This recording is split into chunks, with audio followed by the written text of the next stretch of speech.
नमस्कार दोस्तों, स्वागत है आप सभी का मेरे YouTube चैनल किस्सों का कारवां में। मैं हूं आपका दोस्त आनंद और लेकर आया हूं आपके लिए मारवाड़ के इतिहास की एक और कड़ी।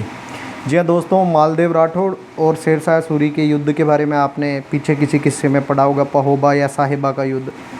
उसी समय दोस्तों शेरशाह सूरी का एक गुलाम जिसका नाम था हाजी खां एक प्रबल सेनापति था।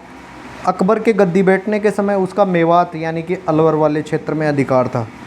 वहाँ से उसने निकलने के लिए बादशाह अकबर ने पीर मोहम्मद सरवानी को वहाँ भेजा ताकि उसको निकाल सके और अलवर जो है वो बादशाह के हक में आए।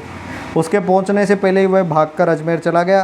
राव मालदेव ने उसे लूटने के लिए पृथ्वीराज जेतावत को भेजा।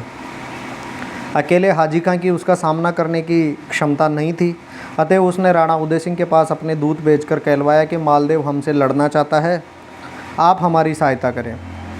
ऐसे ही उसने बीकानेर के राव कल्याणमल से भी सहायता मांगी। इस पर महाराणा 5000 फौज लेकर अजमेर पर आ गया।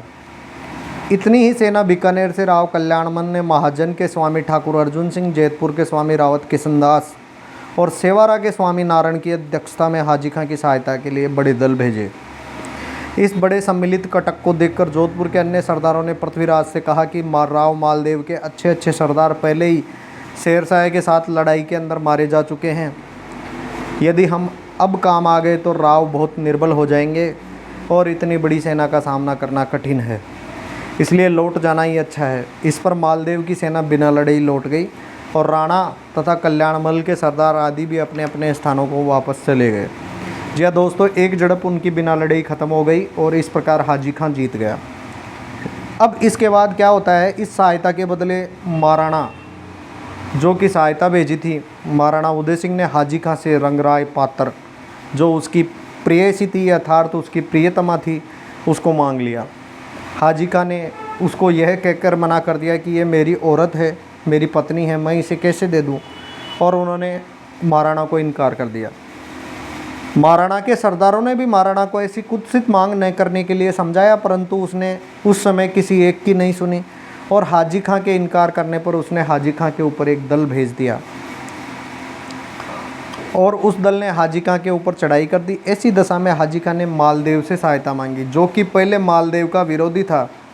उसने मालदेव से ही सहायता मांगी और मालदेव का पहले से महाराणा से विरोधाभास हो चुका था, इसलिए उसने राठौड़, देवीदास, जैतमल, जैसावत आदि के साथ अपनी सेना हाजी खां की सहायता के लिए मारवाड़ से भेजी। और बताया जाता है कि 24 जनवरी 1557 को हरमाड़ा, अजमेर जिला नामक स्थान में राणा उदय सिंह और हाजी खां तथा सामने मालदेव की सम्मिलित सेना में युद्ध हुआ। अर्थात एक तरफ मेवाड़ महाराणा उदय सिंह थे, दूसरी तरफ हाजी खां और मारवाड़ के मालदेव थे। राव तेज सिंह और वालीसा सूजा ने कहा कि लड़ाई न की जाए क्योंकि 5000 पठानों और 1500 राजपूतों को मारना बड़ा कठिन है, परंतु राणा ने उनकी बात एक भी नहीं सुनी। हाजी खां ने एक सेना तो आगे भेज दी और स्वयं 1000 सवारों को लेकर पहाड़ी के पीछे जा छिपे। जब महाराणा की सेना शत्रु सैन्य के बीच पहुंची तब पीछे से हाजी खां ने उस पर हमला कर दिया। इसी हमले के दौरान एक तीर महाराणा को लगा और जैसे ही फौज ने यह सब देखा तो फौज वापसी पीठ दिखा गई। कहने का मतलब ये हो गया कि जब राजा को तीर लग जाता तो फौज अपने आप को निर्बल समझने लग जाती थी, और यहाँ पे चूक यही महाराणा उदय सिंह से ये चूक हो गई और इस समय उसकी सेना वापसी कर गई। इस लड़ाई में राव तेज सिंह, डूंगर सिंह और बालीसा सूजा आदि महाराणा की तरफ से काम आए और इस प्रकार महाराणा उदय सिंह को इस युद्ध के अंदर हार देखनी पड़ी और हाजी खां इस बार जीत गया। जी हाँ दोस्तों, जोधपुर की ख्यात में लिखा है कि लड़ाई के समय मेड़ते के स्वामी जयमल भी महाराणा की मदद से ही थे, और जब उनको पता चला कि राणा भाग चुके हैं, मेड़ते की तरफ भागे और पीछे पीछे मालदेव की सेना गई। अब मालदेव की सेना के अंदर जोश आ चुका था। मालदेव की सेना को एक सहयोगी चाहिए था जो हाजी का मिल चुका था, जिससे जयमल के पीछे करते करते मेड़ते का परित्याग करना पड़ा। और कुछ ही दिन बाद अर्थात 1557 में